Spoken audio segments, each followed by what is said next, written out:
La semaine dernière, donc, on a médité ensemble sur les trois sortes de personnes qu'on trouvait dans les églises. Et je voudrais que on parle aujourd'hui, qu'on médite sur les temps dans lesquels nous vivons, qui sont particuliers, parce que ce sont des temps euh, indéniablement qui préparent la venue de l'Antichrist.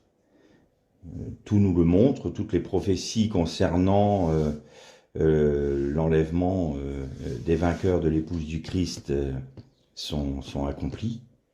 Il ne faut jamais oublier une chose, euh, nous on a tendance dans nos milieux chrétiens à faire abstraction d'Israël, et c'est une erreur parce que toutes les paraboles que Jésus a données, la parabole des 10 vierges, les paraboles du semeur, la parabole du royaume, ce qu'on appelle les paraboles du royaume, ont été données au peuple juif. Et l'Église peut s'approprier des mêmes promesses parce qu'elle est hantée, elle est boutée sur l'olivier franc. Et l'erreur que l'on commet souvent, c'est de penser, ah, le Seigneur va venir rechercher son Église. Euh, mais dans la pensée, dans notre pensée occidentale notamment, le peuple juif n'y a pas sa place, alors que ce n'est pas vrai. L'épouse du Christ, et je relisais dernièrement encore, je ne sais plus quel prophète, mais je vous retrouverai le passage, et le prophète dit, euh, pour que pour que l'époux vienne chercher son épouse, il faut que l'épouse soit prête. C'était à Israël que c'était adressé. C'était à Israël. Et si vous prenez l'Apocalypse, le chapitre 21 ou 22 de mémoire, où vous voyez la Nouvelle Jérusalem qui descend et l'ange éternel qui dit à Jean, voilà l'épouse de l'agneau, la Nouvelle Jérusalem, vous avez effectivement les 12 fondations qui correspondent aux 12 apôtres du Seigneur. Donc là, la vie de l'Église et par extension euh, la promesse faite aux nations, c'est-à-dire à ceux qui sont issus des nations, mais n'oublions jamais les apôtres, ils étaient tous juifs, et les 12 portes étaient les 12 tribus d'Israël. J'ai le sentiment aujourd'hui, et que c'est une grave erreur, et vous verrez que ça a une importance extrême dans ce qui va être dit. Je pense qu'on va avoir, comme je vous le disais tout à l'heure, au moins deux méditations.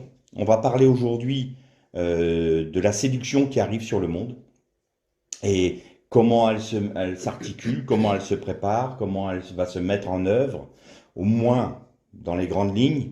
Quelle doit être notre attitude, nous, en tant que chrétiens, donc je dis bien chrétiens, disciples du Seigneur Jésus, qu'ils soient d'origine juive ou non juive, voilà, mais il faut comprendre l'ensemble. Et après, on parlera davantage dans un deuxième temps, je pense, concernant ce qu'est la nature de l'épouse, qui elle est vraiment, quels sont ses attributs. Et on en a touché deux mots un peu la semaine dernière en parlant de ceux qui suivaient l'agneau partout où il allait, à cause de la parole de leur témoignage, du sang de l'agneau, et ils n'ont pas aimé leur vie jusqu'à la perdre. Voilà, ça c'est fondamentalement les attributs de l'épouse de l'agneau. Mais je précise juste ça avant de démarrer, que si nous continuons à faire abstraction d'Israël, enfin du moins des Juifs qui vont reconnaître le Messie, Jésus le Messie, et qui sont eux l'olivier porteur de la promesse, les premiers à avoir la promesse, ce sont eux. Le salut vient des Juifs. Il faut quand même qu'on revienne dans cette dimension-là, parce que aujourd'hui, il va y avoir des temps particuliers sur la terre qui vont arriver, et on voit les prémices arriver, où il va y avoir un tel chaos, une telle séduction, que ceux qui ne sont pas enracinés, mais pas dans leur doctrine qu'ils ont entendue depuis leur plus tendre jeunesse, leur plus tendre jeunesse. Ah ben moi j'ai été élevé chez les évangéliques, moi j'ai été élevé chez les baptistes, moi j'ai été élevé chez les catholiques. Donc il va falloir qu'on revienne Il faut revenir à la parole de Dieu, il faut revenir à la Torah, il faut revenir à l'essence même de ce qu'elle dit, pas de ce qu'on a voulu peut-être nous faire croire. Parce qu'il y a des problèmes dans nos dénominations. D'ailleurs, les dénominations sont un problème. Les dénominations sont un problème. Nulle part dans la Bible, il n'est parlé de dénomination. Mais les divisions, les schismes que l'on a vus dans le monde chrétien, mais aussi le schisme originel avec les Juifs, tout ça, la Bible nous en parle en disant, vous allez vous détester. Jésus a dit, à la fin des temps, parmi ceux qui se disent être juifs ou chrétiens, ils vont se haïr et se dénoncer les uns les autres. Jésus l'a averti, ça. Et donc, ça veut dire qu'il y a une telle séduction, un tel esprit de discorde, un tel esprit de violence qui va se répandre sur la terre et qui a commencé, que même ceux qui se disaient frères vont s'auto-détruire ensemble, mutuellement. Et si nous ne sommes pas préparés pour ces temps-là, nous allons être balayés avec la séduction et avec le monde. Ça, c'est indéniable. Aujourd'hui, je crois vraiment, pour le peuple de Dieu, qu'il y a le son du chauffard. Le son du chauffard qui retentit. Le Seigneur prévient, il prévient, il prévient.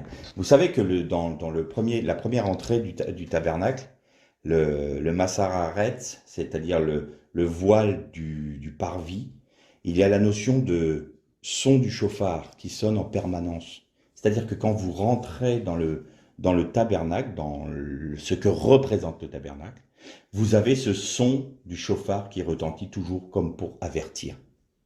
Et nous verrons quand on lira la parabole des 10 vierges que le son de la trompette, voici une trompette sonna. Mais ça, c'est une trompette qui sonne depuis la mort du Seigneur.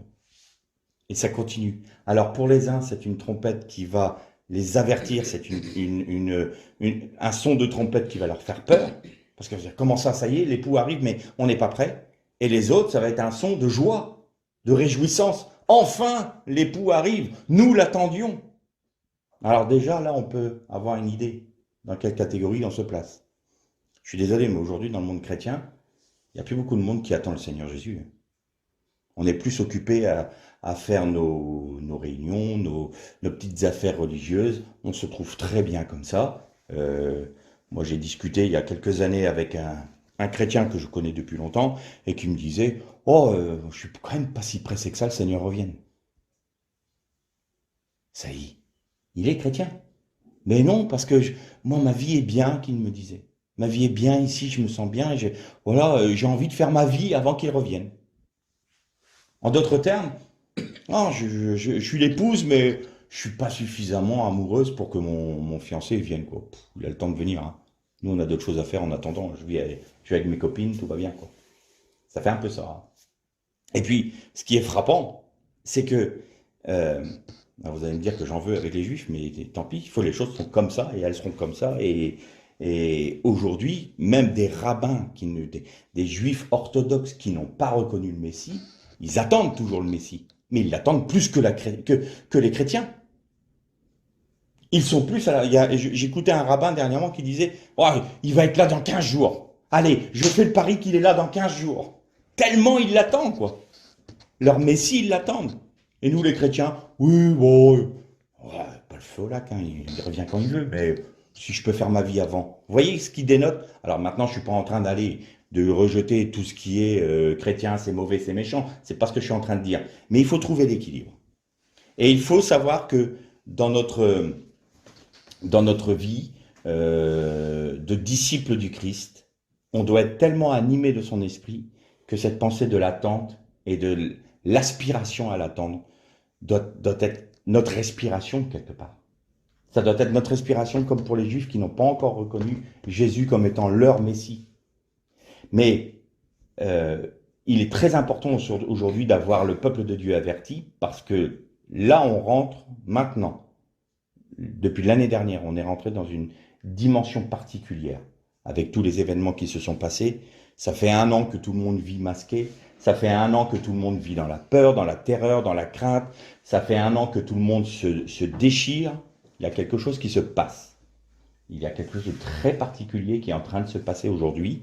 Et nous rentrons, bien sûr, l'esprit de l'Antichrist se manifeste sur la terre, mais aujourd'hui, nous rentrons dans une dimension particulière. C'est indéniable. Et il est impératif que les enfants du Seigneur, tout horizon confondu, je ne fais aucune barrière interdénominationnelle. Je ne m'occupe pas des dénominations, je ne m'occupe pas de savoir si c'est des juifs messianiques ou non. C'est un appel large que le Seigneur veut donner à tous ceux qui veulent le suivre, honorer sa parole et reconnaître Jésus comme étant leur sauveur, mais surtout leur Seigneur. Il y a un appel pressant, le son du chauffard est en train de sonner aujourd'hui pour préparer son Église, pour préparer son épouse plus précisément, de manière à ce qu'elle soit pure et sans tache parce qu'il revient. Mais il va y avoir des temps difficiles qui sont déjà en train de se mettre en place et ça va pas s'arranger avec le temps. Il faut pas se leurrer. La Bible nous en parle. Et là, le grand danger, ce n'est pas Vous savez que des églises qui sont persécutées contre leur foi physiquement. On a vu ça dans l'URSS, l'ex-URSS, on voit ça en Chine. Eh bien, ces frères-là tiennent ferme. Parce qu'il y a une telle opposition franche qu'ils s'accrochent à Christ. Leur seule espérance dans la tourmente dans laquelle ils sont, c'est d'être ancrés en Christ. Et donc, ils sont fermes. Et vous avez noté que quand le mur de Berlin, alors, il y en a certains parmi vous qui sont un peu jeunes pour ça, mais quand le mur de Berlin s'est effondré, il y a eu une libéralisation de l'ex-URSS. Eh bien, les églises qui étaient fermes, les frères qui étaient fondés sur Christ à ce moment-là, ont été balayés par les séductions qui venaient de l'Occident. Et des chrétiens qui étaient fidèles, fermes, ancrés en Christ, ont été balayés par cette séduction parce que tout devenait facile. Et la facilité, la séduction, le monde occidental a amené toutes ces dérives, hein, parce que nous, dans nos milieux, on avait bien dérivé. On leur a apporté tout ça, et il y en a certains qui ont chuté quant à la foi.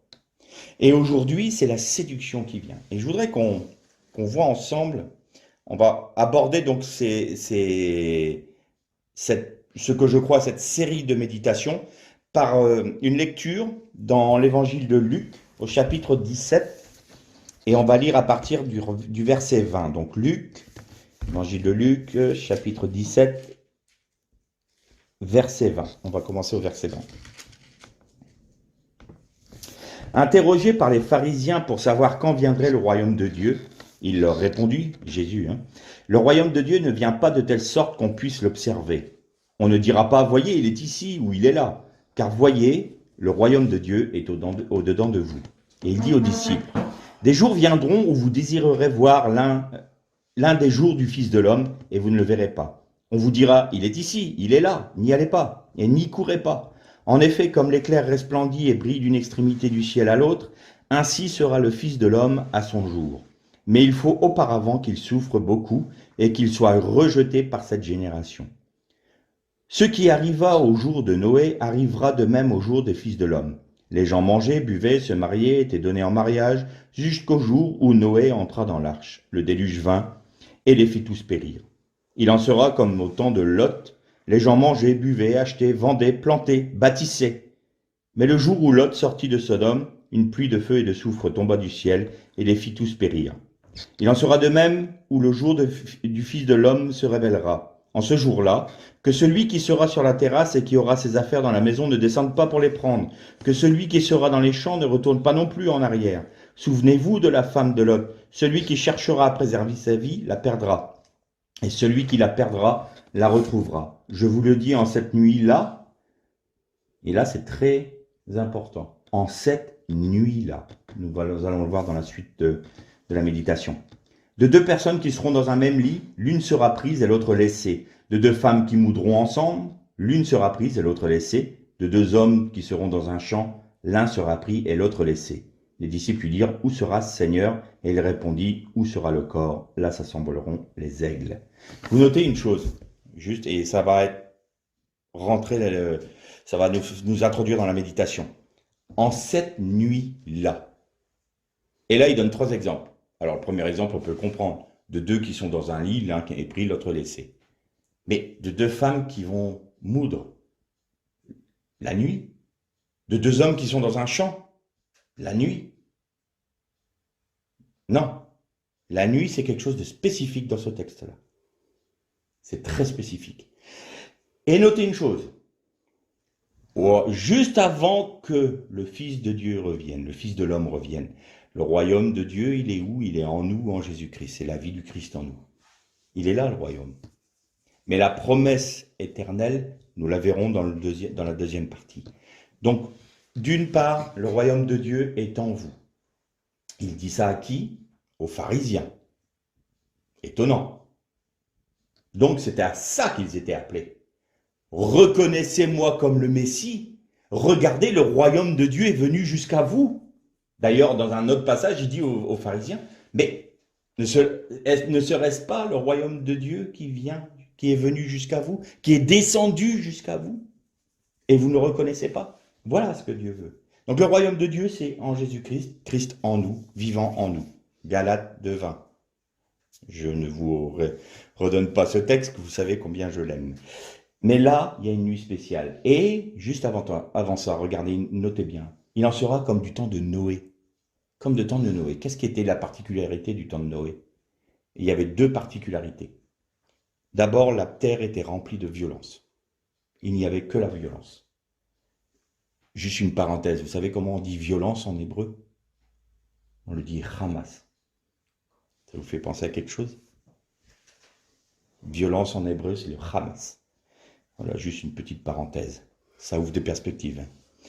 Ensuite, il y avait une dissolution complète de la sexualité. Il y avait le terme m'échappe, on dit de l'impudicité, mais jusqu'aux animaux. Jusqu'aux animaux. Les animaux, entre eux, il y avait de l'homosexualité. Chez les hommes, bien entendu, des viols, il y avait de la polygamie, il y avait tout ça, mais même chez les animaux. C'est la raison pour laquelle le texte hébreu, dans la Torah, nous montre bien que même les animaux étaient comme ça. Il y avait une telle perversion au niveau sexuel que ça en est arrivé là. Ça, c'est ce qui typifie le temps de Noé. Ce qui typifie le temps de Sodome et Gomorrhe, grosso modo, c'est la même chose. Il y avait la dissolution sexuelle, il y avait de la violence, jusqu'à tel point que c'était normal quand il y avait des voyageurs qui arrivaient, on le voit bien avec les 2 anges qui arrivent chez Lot, livre-les-nous pour que nous les connaissions. Connaître, le terme hébreu, je ne vais pas vous le dire parce que c'est très très cru. Le connaître biblique, comme on dit, en hébreu, c'est très cru. Ça veut dire ce que ça veut dire. Et donc, il y avait tout ça. Il en sera comme du temps de Noé et de Sodome et Gomorrhe. On n'en est pas franchement loin. La violence s'étend partout. Et il y a la dissolution sexuelle. On peut y accéder n'importe comment maintenant, avec Internet. Vous pouvez accéder à toutes sortes de choses immondes. Et donc, pour en arriver là, il faut qu'il y ait une séduction. Et aujourd'hui, on va plus s'axer sur la séduction qui est en train de rentrer sur le monde. Et pour ce faire, donc gardez à la mémoire ce texte de Luc, de l'évangile de Luc, parce que c'est un peu la trame. Il y a du temps de Sodome et Gomorrhe, du temps de Noé, de 2 qui seront dans un lit, de 2 qui seront dans un champ, de 2 qui seront... Et en cette nuit-là, et maintenant vous allez comprendre. Maintenant, pour étayer notre méditation d'aujourd'hui, on va lire dans le livre des Juges, au chapitre 16. Alors, est-ce qu'on lit tout le chapitre 16? Non, je pense pas. Non, on va lire à partir du verset 4. Donc, Juges 16, verset 4. Donc, c'est l'histoire de Samson et de Dalila. Donc, tout le monde la connaît. Tout le monde connaît cette histoire, mais vous allez voir qu'il y a un enseignement prophétique dans ce passage-là, et notamment dans la vie de Samson. Il faut juste planter le tableau. Samson était mis à part par Dieu dès le sein de sa mère. Il avait l'Esprit de Dieu, dès le sein de sa mère, il l'avait, pour être juge en Israël. Et il faut savoir que Samson, toute la vie de Samson est une prophétie pour la suite du temps d'Israël. Et il y a beaucoup de prédicateurs qui ont dit que Samson était un homme qui aimait les femmes plus que tout, qu'il était dépravé, débauché. Et c'est pas possible. Il y a quelque chose qui ne colle pas. Il pouvait pas être animé de l'Esprit de Dieu et avoir cette vie-là. En fait, nous remarquons que à chaque fois, les Philistins, qui étaient les ennemis d'Israël à l'époque, n'oubliez jamais que du temps des juges, les Philistins avaient le contrôle sur les Juifs, sur les Hébreux. C'est eux qui dirigeaient la manœuvre. Depuis la bande de Gaza d'ailleurs. Depuis la bande de Gaza. Et vous savez que les Philistins, ce sont des enfants de Misraï. C'est celui qui est à l'origine de l'Égypte. C'est le petit-fils de Noé, je crois, qui a fondé le royaume d'Égypte. Et les Philistins sont des descendants. C'est rien d'autre. Ils n'avaient aucune terre. C'était simplement... Ils sont égyptiens. Ils sont d'Égypte. L'origine des Philistins, c'est ça. Et donc, de Gaza, puisque, rappelez-vous, quand ils ont conquis Canaan du temps de Josué, Israël a laissé des villes philistines au sein même du territoire d'Israël, et notamment la bande de Gaza, qui a fait qu'il y avait des combats constants. Et il y a toujours eu une lutte permanente, que ce soit du temps des juges, de Samuel, du roi David, il y a toujours eu les Philistins qui étaient là. C'est toujours le monde, parce que l'Égypte est le symbole du monde dans l'Église, si on peut dire ça comme ça, et il y a toujours des excursions pour venir attaquer le peuple de Dieu via les Philistins. Et donc, comme il était juge, son objectif c'était de chercher querelle aux Philistins pour les battre. Donc il a pris la première femme qu'il a prise, c'était la plus aimable des Philistines, la meilleure des Philistines. Et tout prête à croire qu'elle l'a roulé avec son père, si vous relisez toute l'histoire de Samson, elle a été donnée à un compagnon de Samson, enfin, sous-entendu, même la meilleure de ce qui vient du monde n'est pas bon pour le peuple de Dieu. Même, j'ai presque envie de dire, le meilleur humanisme qui soit, la plus haute valeur de l'humanisme, hors de Dieu, issu du monde, n'est que souillure aux yeux de Dieu. Les valeurs morales, les valeurs altruistes, les valeurs, elles n'ont de valeur, justement, que quand elles sont faites en Jésus-Christ, par Jésus-Christ et pour Jésus-Christ. Autrement, c'est des bons sentiments. Et on va arriver, je vous passe là toute la partie de la vie de Samson, parce qu'autrement ça serait beaucoup trop long. Et là on va arriver avec Dalila. Et donc il est écrit, après cela il aima une femme dans la vallée de Sorek. Vous allez voir que ça a de l'importance. Elle se nommait Dalila ou Dalaïla. Les ducs des Philistins montèrent vers elle et lui dirent, séduis-le pour savoir d'où lui vient sa grande force et comment nous aurons pouvoir sur lui. Nous le lirons pour le dompter, et nous te donnerons chacun 1100 cycles d'argent. Dalila dit à Samson, révèle-moi, je te prie, d'où vient ta grande force, et avec quoi il faudrait te lier pour te dompter. Samson lui dit, si on me liait avec 7 cordes fraîches qui ne soient pas encore sèches, je deviendrais faible et je serais comme un homme quelconque. Les ducs des Philistins apportèrent à Dalila 7 cordes fraîches qui n'étaient pas encore sèches. Elle le lia avec celle-ci. Or, une embuscade se tenait là, près d'elle, dans la chambre. Elle lui dit, les Philistins sont sur toi, Samson. Et il rompit ses cordes comme se rompt un cordon d'étoupe quand il sent le feu. Ainsi, l'origine de sa force ne fut pas connue. Dalila dit à Samson, voici que tu t'es joué de moi. Tu m'as dit des mensonges, maintenant je te prie, révèle-moi en quoi il faut te lier. Il lui dit, si on me liait avec des cordages neufs dont on ne se serait jamais servi, je deviendrai faible et je serai comme un homme quelconque. Dalila prit les cordages neufs, avec lesquels elle le lia. Puis elle dit, les Philistins sont sur toi, Samson. Or une embuscade se tenait dans la chambre, et il rompit comme un fil les cordages qu'il avait au bras. Dalila dit à Samson, jusqu'à présent tu t'es joué de moi. Tu m'as dit des mensonges, révèle-moi avec quoi il faut te lier. Il lui dit, tu n'as qu'à tisser les tresses de ma tête avec la chaîne du tissu.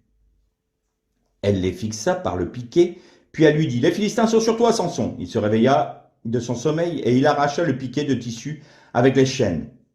Et il lui dit, elle lui dit, comment peux-tu dire je t'aime alors que ton cœur n'est pas avec moi? Voilà 3 fois que tu t'es joué de moi et tu n'as pas révélé d'où vient ta grande force. Comme elle était chaque jour à le tourmenter par ses paroles et à l'importuner, il fut mortellement ennuyé.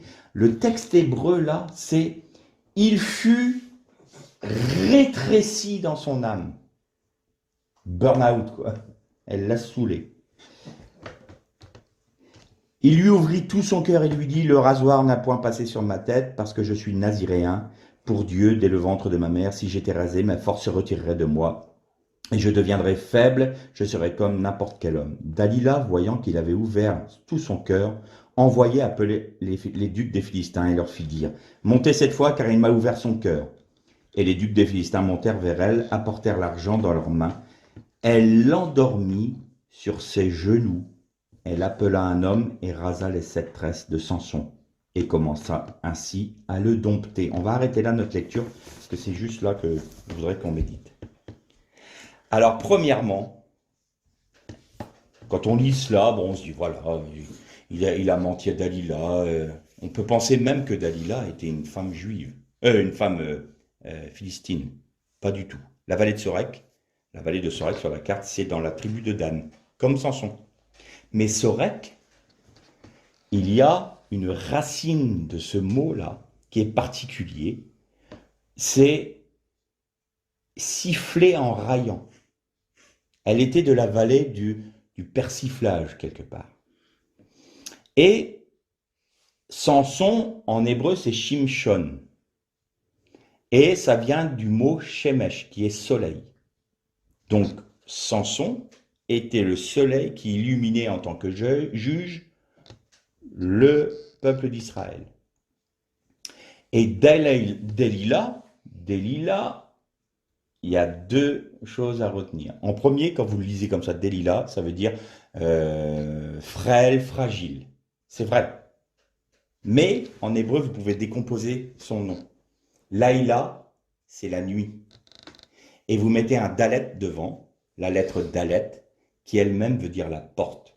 Et Dalila, on devrait dire Dalet Laïla, c'est la porte de la nuit.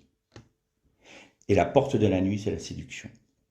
C'est pas la nuit, c'est la porte. C'est ce qui va nous faire rentrer dans la nuit. Et vous allez voir qu'il y a 4 axes de séduction. 4 axes de séduction.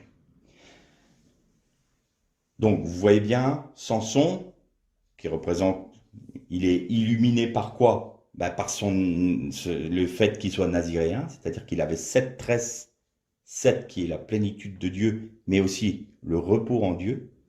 Il se repose en Dieu pour être juge en Israël. Et Daléla, qui veut dire la porte de la nuit. Et elle était juive. Elle était du peuple. Il y avait une séduction qui venait de l'intérieur, j'ai envie de dire. Et elle le vendait au monde. Les Philistins, n'oubliez jamais qu'ils représentent le monde. Dans la vie des chrétiens, d'un chrétien, ou dans la vie d'une assemblée, dans la vie d'une église, ou dans la vie de tous ceux qui se reconnaissent en Jésus-Christ, qui ont reconnu le Christ comme leur sauveur et Seigneur. Et donc la première chose que lui dit Samson, c'est il faut que tu me lies avec 7 cordes fraîches qui n'ont pas séché. Et là, le texte, corde fraîche en hébreu, c'est Yekachim Laim. Lekachim Laim. Et il y a la racine yatar.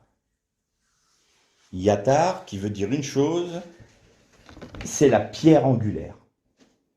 Yatar, c'est la pierre angulaire. Et donc la première séduction va venir sur ce qui est de la pierre angulaire, c'est-à-dire la révélation de Jésus-Christ.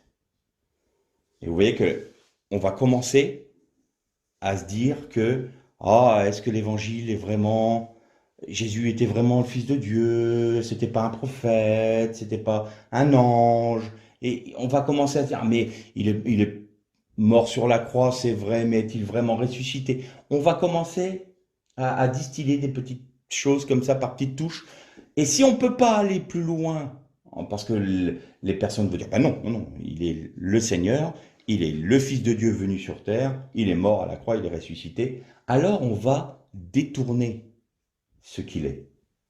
C'était un frère juif messianique qui disait à notre frère Jean-Marc Taubois, je crois de mémoire, vous avez occidentalisé le Christ.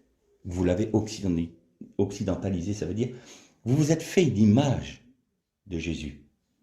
Vous ne cherchez pas à le connaître tel qu'il est, vous vous êtes forgé une image, vous êtes formé une image, taillé une image de lui qui correspond, qui ne va pas heurter votre état d'esprit issu des Grecs, ce côté un peu cartésien. Ça aussi, c'est touché à la pierre angulaire. Ça aussi, c'est touché à l'essence même de Jésus-Christ. Et donc, vous voyez que cette première attaque ne fonctionne pas. Donc, sur la pierre angulaire, ça ne fonctionne pas pour Samson. Et donc, il y a une autre attaque. Et qu'est-ce qu'elle lui dit? Qu'il faut, je reprends le texte, tu t'es joué du mal, il m'a menti, maintenant je te prie, révèle-moi ce qu'il faut. Donc, il faut des cordages neufs qui n'ont jamais servi. Cordage neuf, c'est Ba'avotim Lachaim aussi. Et là, c'est une notion, vous avez le avot, avot comme racine qui veut dire des ordonnances. Et on pourrait traduire mot à mot des ordonnances nouvelles ou rafraîchies. Et en fait, on revient à, c'est prophétique ce que je vous dis là, c'est la nouvelle alliance, ce qu'on a appelé la nouvelle alliance. Mais en fait, c'est l'alliance dans le sang de Jésus. Donc là, il faut que tu me lis, il faut que tu me séduises. Sous-entendu, il va y avoir une séduction au niveau de l'accomplissement de la Torah et des prophètes par Jésus-Christ. Et ça se voit tout à fait dans une tranche du monde chrétien où on rejette ce qu'on appelle l'Ancien Testament. Je n'aime plus tellement employer ce mot-là, mais on va rejeter ça. Ou alors un autre qui vont carrément rejeter les évangiles et les épîtres, disant que le vrai Dieu n'est que dans l'Ancien Testament. Vous voyez qu'il y a une séduction qui va s'étendre à ce niveau-là. Donc la séduction va venir mettre en doute la réalité de l'accomplissement de la parole de Dieu en Jésus-Christ, et donc tout ce qui découle. Et combien de fois on est confronté sur des, entre guillemets, points doctrinaux, où on est obligé de défendre le baptême dans le Saint-Esprit, les dons de l'Esprit, les ministères, et on est toujours obligé de dire, mais non, ça, combien de fois on m'a dit à moi-même, mais non, les actes des apôtres, c'était pour l'Église des premiers temps, c'est plus pour nous. Ben non, tel passage, ce n'est plus pour nous, parce que c'est pas didactique. Vous voyez, on remet en question en permanence. Il y a une séduction qui va faire qu'on doit ôter quelque chose ou rajouter quelque chose à la parole. Si nous faisons ça, il faut savoir que la Torah a été écrite, a été inspirée par Dieu. Et il est reconnu dans le monde, chez les rabbins, mais même chez les juifs messianiques, si vous enlevez, quand il dit il ne sera pas enlevé un iota, si vous enlevez un yod de la Torah, tout s'effondre. Elle n'existe plus. Parce que elle est construite d'une telle manière que tout est imbriqué, tout est bien formé, tout est parfait. Si vous enlevez quelque chose, c'est un peu comme un château de cartes. Vous enlevez une carte, tout s'effondre. Eh bien, si vous enlevez un iode de la parole de Dieu, tout s'effondre. Et donc, l'objectif de Satan, c'est quoi? La séduction. Dieu a-t-il réellement dit? On ne peut pas en rajouter. Vous savez qu'on peut en rajouter. Moi, j'ai un frère une fois qui m'a dit « Ah, mais il y a tellement de troubles dans les églises. Maintenant, je trouve qu'on devrait baptiser les gens qu'une fois qu'ils sont baptisés dans le Saint-Esprit. Comme ça, on serait sûr. » Mais il n'a jamais été question de ça dans la parole de Dieu. Donc, on croit qu'on va pouvoir parfaire la parole de Dieu. Donc, on va rajouter des ordonnances. On va rajouter des commandements. Ça aussi, ça fait partie de la séduction. Et donc, les deux premières parties de la séduction sont typiquement sur la révélation de Dieu dans sa parole et en Jésus-Christ. Vous voyez que les deux séductions sont là. Donc faire douter de notre foi, faire douter du bien fondé de notre foi.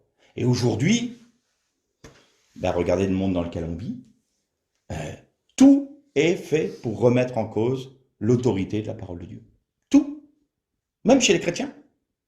Même dans le milieu chrétien qui devrait défendre la parole de Dieu, il y en a certains qui disent oh, c'est allégorique, hein. Oh, c'est des légendes. La Torah, la Bible, c'est des légendes, c'est des mythes. On ne peut pas tout prendre au pied de la lettre. On peut pas, oh non, mais on peut interpréter de telle ou telle manière. Voilà. La séduction, elle arrive là. Vous voyez, les portes de la nuit.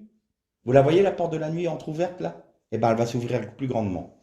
N'oubliez jamais que pour Samson, la marque de sa sanctification, c'était ces fameuses tresses qu'il avait. Le rasoir n'était pas passé sur sa tête et il avait 7 tresses. Et c'était la marque de son naziréat. Le naziréat, c'était une mise à part pour Dieu. Alors, dans le peuple des juges, on pouvait être naziréen pour 1 mois, 1 semaine, 1 jour ou à vie. Et pour Samson, c'était à vie. Il était juge et il a été naziréen dès le sein de sa mère.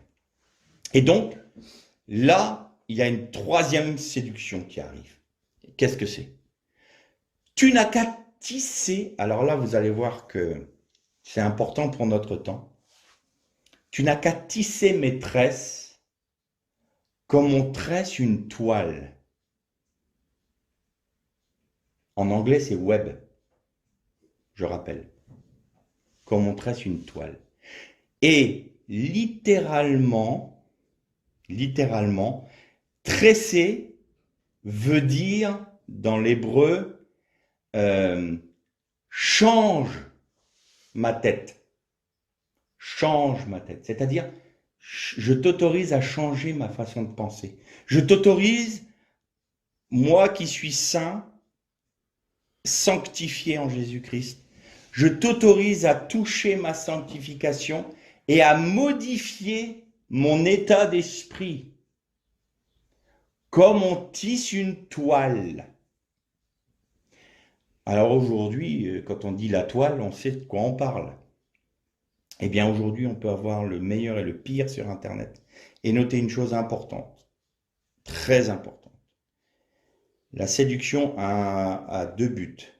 Détourner les enfants de Dieu et préparer l'humanité dans son ensemble à l'avènement de l'Antichrist et du faux prophète. Et vous noterez une chose dans notre génération. Il y a quelque chose de particulier. C'est que l'occultisme est pratiquement dans tout ce que l'on touche ou l'on voit. Dans les séries de télévision, dans les films, dans les jeux vidéo. Vous voyez de l'occultisme partout, tout le temps. Qu'est-ce qui fait les plus gros, excusez-moi le terme, cartons financiers? C'est Harry Potter, Game of Thrones, avec des dragons, avec la magie, les héros, les super-héros, les jeux qui mélangent magie, tout ça. On est en train de modifier, on tourne la pensée des hommes pour accepter de recevoir ce qui va frapper leur regard quand le faux prophète fera des prodiges, fera des miracles. Les gens seront mûrs pour les recevoir et diront c'est de Dieu. Et les chrétiens doivent se mettre bien en garde de laisser leur sanctification en Jésus-Christ être modifiée par la toile, littéralement, par tout ce que le monde nous propose aujourd'hui. Et aujourd'hui, on nous propose tout ce que l'on veut pour nous détourner de Dieu. Plein d'alternatives. Et ça commence pas que depuis qu'on a Internet, hein, bien avant. Alors je suis désolé pour certains, mais Star Wars par exemple, avec cette force-là, c'est quelque chose qui est en dehors de Dieu, c'est une force, c'est une religion. C'est quoi la force, entre guillemets, de Star Wars? Si ce n'est quelque chose de séduisant. Et c'est les choses qui font le plus de réussite. C'est pour ça qu'il nous faut être très vigilants à ce que l'on met devant nos yeux. La parole de Dieu nous met en garde. Ne mettez rien de mauvais devant vos yeux. N'écoutez pas n'importe quoi. Faites attention. vous êtes un peuple saint parce que je suis saint. Si vous laissez la séduction, si vous laissez la porte de la nuit toucher votre sanctification, pour vous changer, vous serez changés et vous rentrerez dans la nuit. C'est immanquable. Faut pas s'imaginer que, oh, je suis assez... Samson a toujours dit ça, je suis assez fort. Je suis assez fort. Et qu'est-ce qui va se passer? Eh bien, la même chose, vous avez vu, la porte de la nuit, qu'est-ce qu'elle fait? Oh, quand même, là t'es méchant avec moi, tu te dis chrétien, mais quand même, hein, t'es un peu carré comme gars, hein, t'es un extrémiste, toi. Vous les chrétiens, vous n'êtes pas gentils, vous n'aimez pas hein, ceux qui sont homosexuels. Alors là, on tord la parole. Il n'a jamais été dit qu'on n'aimait pas les homosexuels. On désapprouve l'homosexualité. Ça ne veut pas dire qu'on n'aime pas la personne. Mais l'homosexualité en tant que telle, ce n'est pas selon la nature et la volonté de Dieu. Point. Il n'y a pas à rajouter. Et là, ah ben, si vous étiez des bons chrétiens, hein, comme vous le dites, vous seriez tolérants. Ce n'est pas une question de tolérance ou d'intolérance. D'ailleurs, les mêmes personnes qui nous disent intolérants envers les homosexuels sont intolérants envers nous. Donc, quelque part, j'ai envie de dire, c'est deux personnes qui se regardent dans le miroir, quoi. Donc, ça n'a rien à voir avec ça. Mais on va vous jouer, on va toucher vos sentiments. Ah, vous voyez, ah, soyez bons chrétiens, il faut être tolérant. Donc, on va devenir humaniste, rentrer dans le monde, rentrer par la porte, passez la porte, venez à nous. Et qu'est-ce qu'elle fait? C'est un matraquage. Il a été dit que Samson a été réduit. Son âme s'est réduite. C'est textuellement ce qui a été dit. Son âme s'est réduite jusqu'à la mort. C'est-à-dire que ça veut dire ce que ça veut dire.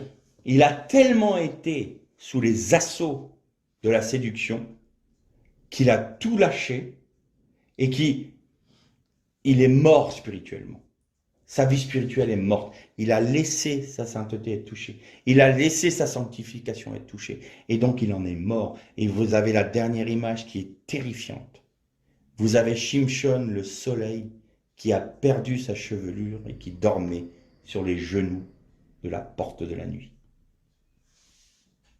Voilà ce qui va arriver si nous ne sommes pas vigilants, si nous ne sommes pas ancrés en Christ. Et pour terminer cette première partie de la méditation, alors elle est un peu côté négatif, celle-là. La prochaine, on va voir le côté où comment on va tenir dans ces temps si compliqués, si difficiles. Vous noterez une chose, qu'il y a un des jugements de Dieu sur l'Égypte, c'était il a fait venir les ténèbres sur tout le pays d'Égypte pendant 3 jours. Et le texte ne nous dit pas, ils ne voyaient pas les objets autour d'eux. Ils ne se voyaient pas les uns les autres. Et ça m'a frappé. Il n'est pas dit, ils ne pouvaient pas marcher parce qu'ils butaient sur les rochers, ils butaient dans les murs. Et ils ne se voyaient pas les uns les autres. Eh bien, la séduction va faire en sorte que les individus ne se voient plus les uns les autres. Vous n'avez pas quelque chose qui vous frappe quand vous allez dans les rues, dans les grandes villes? Plus personne ne se parle. Tout le monde est rivé à son écran de téléphone. Moi, il y a un moment dans mon métier, j'étais à un restaurant, quand ils étaient encore ouverts, et tous ceux qui étaient à table avec moi, tous étaient avec leur téléphone. Il n'y en a pas un qui se parlait. Tout le monde était avec son téléphone, et puis voilà. Chacun était isolé. On ne se voit plus les uns les autres. Et aujourd'hui, c'est encore pire. On nous masque. Les expressions, on les masque. Il faut qu'on nous individualise. Il faut qu'on nous sépare, qu'on nous divise pour mieux régner sur nous. Ça, c'est les séductions. Et c'était un jugement. Si nous ne sommes pas vigilants, que nous laissons la séduction par ces étapes-là toucher notre foi, ce qui est l'objet de notre foi, la parole de Dieu, accomplie en Jésus-Christ, manifestée en Jésus-Christ, si le royaume de Dieu en nous commence à perdre de son attrait pour nous, en laissant toucher notre sanctification qui va faire modifier nos pensées de manière à ce qu'on aille plutôt adhérer parce que le monde va nous proposer et rejeter ce que fait la force de l'enfant de Dieu, c'est-à-dire la vie du Christ en lui, nous serons immanquablement introduits dans la nuit parce que nous serons endormis jusqu'à la mort sur les genoux de la porte de la nuit et nous ne nous verrons plus les uns les autres, nous serons complètement pris dans les ténèbres. C'est un jugement. Et qu'est-ce qui s'est passé pour Shimshon tout de suite après? Il lui crevèrent les yeux. Il était dans les ténèbres. C'était fini. Il était dans les ténèbres. Le résultat, la finalité de tout ça, c'est d'introduire tous les enfants de Dieu dans les ténèbres. Aujourd'hui, comme je le disais, on vit des temps extrêmement particuliers avec cette fameuse histoire de Covid. Et je disais ça et j'en terminerai par là. Vous avez remarqué comment les gens sont dans la crainte aujourd'hui? Crainte pour leur avenir, crainte pour leur liberté, crainte pour leur santé, crainte pour tout. Ils ont peur de tout. Ben, la conséquence, vous savez qu'une des premières conséquences qu'a eu la chute de l'homme quand Adam a péché, je dis bien Adam, hein, c'est les deux. Quand Adam a péché, c'est d'une part, il a perdu la lumière divine qu'il typifiait. C'est-à-dire que Adam était un être lumineux, on en a déjà parlé de ça. Hein. C'était un être lumineux. Il était lumineux à l'image de Dieu, de la lumière de Dieu. Et quand il a péché, cette gloire-là s'est retirée. Et donc, il a vu qu'il était nu, c'est-à-dire qu'il avait perdu quelque chose. Et le premier sentiment qui est rentré là, dans son cœur, immédiatement après, c'est la peur. J'ai eu peur. Où es-tu, Adam? Où en es-tu, Adam? Je me suis caché parce que j'avais peur. J'ai peur parce que je suis nu. J'ai peur parce que j'ai perdu ce qui fait la force de ma nature. La vie, on va extrapoler. La vie du Christ en moi ayant disparu, j'ai eu peur. Nous rentrons dans la crainte. Si nous sommes dans la nuit, nous rentrons dans la crainte. Ceux qui sont dans les ténèbres sont dans la crainte et vivent selon la crainte. Mais ceux qui vivent dans la lumière vivent dans la paix en Jésus-Christ, parce que toute chose est éclairée par la grâce de Dieu. Et si nous laissons tout ce qui est en train de s'abattre sur notre monde aujourd'hui, la séduction comme il n'y a jamais eu sur notre terre encore aujourd'hui, et j'ose même pas imaginer ce que ça sera dans quelques années. Il y a encore, quand j'étais plus jeune, je ne suis pas d'un âge canonique, mais quand même, il y a encore 20 ans, 30 ans, on m'aurait dit, ben, tu sais, tu pourrais te promener dans la rue, tu as envie d'avoir une information, tu prends un boîtier qui est dans ta poche, tu tapes sur l'écran et puis tu auras toutes les informations que tu veux, tu peux voir même des vidéos de l'autre bout du monde en direct. Waouh! Ben oui, mais c'est ce qu'on a aujourd'hui. Alors qu'est-ce que ça sera demain? Je ne sais pas, je n'ose pas imaginer. Mais la séduction veut rentrer dans vos maisons, dans nos maisons. Les fameuses enceintes connectées qui nous écoutent tout comme elles nous répondent. Hein. Et tout ça, voilà, on vient. La séduction, il faut qu'elle rentre dans vos foyers, il faut qu'elle rentre dans votre intimité, il faut qu'elle touche votre sanctification, il faut qu'elle fasse changer votre sanctification pour pouvoir vous entraîner dans les ténèbres et vous entraîner dans sa chute. Alors aujourd'hui, et je ne veux pas terminer sur une note négative, il y a une solution, il y a un remède à ça. C'est ancrer sur la parole de Dieu, méditer la parole de Dieu, avoir une vie d'intimité avec le Seigneur. Et là, il n'y a aucun danger, aucun espèce de danger pour celui qui se confie en Jésus-Christ. Pourquoi? Parce que celui qui est en Jésus-Christ ne vit pas dans la crainte. Il est éclairé, conduit, conseillé par Christ, par l'Esprit de Dieu en lui. Et il n'y a pas de peur. Trop de chrétiens vont chercher à reconnaître les temps dans lesquels nous vivons. Je pense d'ailleurs qu'ils le font pour se rassurer quand même. Ils le font pour se rassurer. C'est-à-dire que, est-ce que l'Antichrist est là? Est-ce que telle chose est là? Ils essayent de déterminer qu'est-ce que sera le signe de la bête. Mais plutôt que de chercher quel va être le signe de la bête pour savoir si on va l'avoir ou non. Je vais vous donner un exemple tout bête. On peut très bien nous contraindre d'avoir ce fameux vaccin. Bon, on nous le contraint. Alors il y a plein de chrétiens qui paniquent. Mince, mais moi je veux pas parce que je veux pas qu'on m'impose. Mais admettons qu'on nous l'impose. La Bible dit, mais même si la vipère aspie de mort, son venin n'aura aucun effet sur toi. Pourquoi? Parce que tu es mon enfant. Alors plutôt que de craindre, comme le monde qui est dans les ténèbres craint, qu'est-ce qu'on nous obligera à faire? Qu'est-ce que ce sera la marque? Eh bien, attachons-nous à Christ. Pourquoi? Pour recevoir le sceau de Dieu sur notre vie. Attachons-nous à recevoir la marque de Dieu sur notre vie. Et nous n'aurons pas la marque de la bête, on n'a pas d'inquiétude à se faire. Tout lui appartient, il n'y a pas de problème. Mais là, on est là, ah, et moi je veux pas qu'on me mette une puce, je veux pas qu'on me mette ci, je veux pas qu'on me fasse ça. Et je vois il y a beaucoup de chrétiens qui sont là dans l'angoisse, dans l'inquiétude, à se demander comment ils vont pouvoir échapper, comment est-ce que je peux échapper à ce vaccin, comment est-ce que je peux échapper à cette puce qu'on veut me mettre, comment je peux... Mais c'est pas ça qu'il faut faire. Arrêtez de vous inquiéter. Arrêtons de craindre comme ça. On ne vit pas dans les ténèbres. On est des fils de la lumière en Jésus-Christ. Alors pourquoi on a peur? Par contre, attachons-nous à connaître Dieu, à découvrir qui il est. Et vous savez, j'ai cette conviction.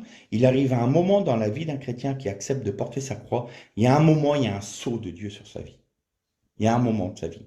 Un moment de je ne sais pas si c'est de sanctification. Je ne peux pas l'expliquer, mais je sais qu'à un moment donné, il y a le sceau de Dieu.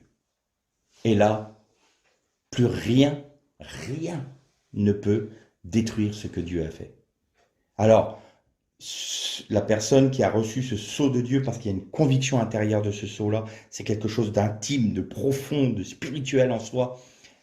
On sait qu'il y a le sceau de Dieu. Alors, toutes les craintes sont balayées. La peur de la marque de la bête est balayée. L'avènement de l'antichrist. Mais ça n'a aucune espèce d'importance parce que il y a le sceau de Dieu. Tout sera fait selon la volonté de Dieu. Il n'y a aucune crainte à avoir. Et donc, ça va être la deuxième partie de notre méditation, sûrement la semaine prochaine, où on va parler de ceux qui ont le sceau de Dieu. Alors aujourd'hui, il y a un appel. Je suis convaincu qu'il y a un appel de Dieu. Convaincu dans le monde chrétien. Et il appelle tous ses enfants. Attention, attention. Le chauffard est en train de sonner, la trompette est en train de sonner. Attention, c'est un avertissement. Regardez les portes de la nuit, la porte de la nuit. Et ça y est, elle est montée de sa vallée de Sorek, de sa vallée de la moquerie, du persiflage. Elle est là, elle a pris position dans ce monde. C'est établi. Et attention, maintenant, la manœuvre pour laquelle elle est appelée est en train de se mettre en place. Et les chrétiens doivent ouvrir les yeux, ils doivent se tourner vers Dieu, ils doivent s'appuyer sur le Seigneur, ils doivent chercher le conseil en lui, ils doivent être remplis de son esprit, ils doivent être attentifs à avoir une vie d'intimité avec le Seigneur, parce qu'autrement, ils ont un risque, je ne dis pas qu'ils iront directement, le Seigneur fait grâce, mais il y a un énorme risque à ce qu'ils soient introduits dans les ténèbres en passant par la porte de la nuit. Et on revient au premier texte, vous avez vu, cette nuit-là, de deux qui sont dans un lit, un sera laissé, l'autre sera enlevé. De deux qui sont en train de moudre, l'une sera laissée, l'autre sera enlevée. Et de deux hommes qui sont dans un champ, l'un sera laissé. Dans cette nuit-là, les ténèbres sont en train d'envahir notre monde. On le dit depuis des années, mais là, il y a quand même des choses que aucune génération n'a connues avant nous. Et notamment une chose extrêmement importante qui s'est passée l'année dernière. Quand Dieu a demandé à Moïse d'établir les fêtes juives, il avait dit c'est une ordonnance perpétuelle. Et les fêtes juives ont toujours eu lieu, même avec la diaspora, même avec la destruction du temple. Il n'y a que l'année dernière où des fêtes juives ont été annulées à cause du Covid. La perpétuité de ces fêtes s'est arrêtée l'année dernière. Ça n'est jamais arrivé dans l'histoire. Jamais. Il y a des signes, il y a des choses. C'est spirituel tout ça. C'est éminemment spirituel tout ça. Alors il faut qu'on ouvre les yeux. Il faut que si on ne voit pas, si on discerne mal, on dit Seigneur, donne-moi, oins-moi les yeux avec ton collier afin que je vois de manière spirituelle les choses. Et je veux m'attacher à te connaître, à être intime avec toi parce que je sais que si tu n'es pas en train de me tenir, je vais être balayé par la séduction qui va parcourir ce monde. Attention. C'est vraiment un avertissement. C'est prégnant, c'est prégnant en moi ça. Il y a un avertissement profond. Attention, attention, dit le Seigneur. Attention, les temps sont mauvais. Les temps qui viennent sont mauvais. Attachez-vous au Seigneur. Si vous êtes dans une fausse doctrine, sortez du milieu d'elle, mon peuple. Attachez-vous à Jésus. Attachez-vous à ses commandements. Méditez sa parole. Apprenez à le connaître à travers sa parole. Priez. Marchez selon son cœur, cherchez sa pensée, et il vous instruira, il l'a promis. Mais attention à ce que l'on met devant nos yeux, dans nos oreilles. Attention, attention, attention. Et ne laissons pas toutes sortes de doctrines. Vous avez remarqué dans le texte, Christ est là, Christ est par là. N'y allez pas, n'y allez pas. Ne courez pas par Mont et par Vaux pour les nouvelles doctrines, les nouvelles. C'est très, très, très bien ficelé. De toute façon, la séduction, il ne faut pas rêver, hein. Il y a une expression française, on n'attrape pas des mouches avec du vinaigre. Ils vont pas nous attraper avec du vinaigre. Donc ça va être alléchant, ça va être ah c'est nouveau, ça paraît chouette, ça te paraît bien, mais attention, que dit la Bible? Que dit la parole, toujours la pensée de Dieu. Que le Seigneur vous bénisse.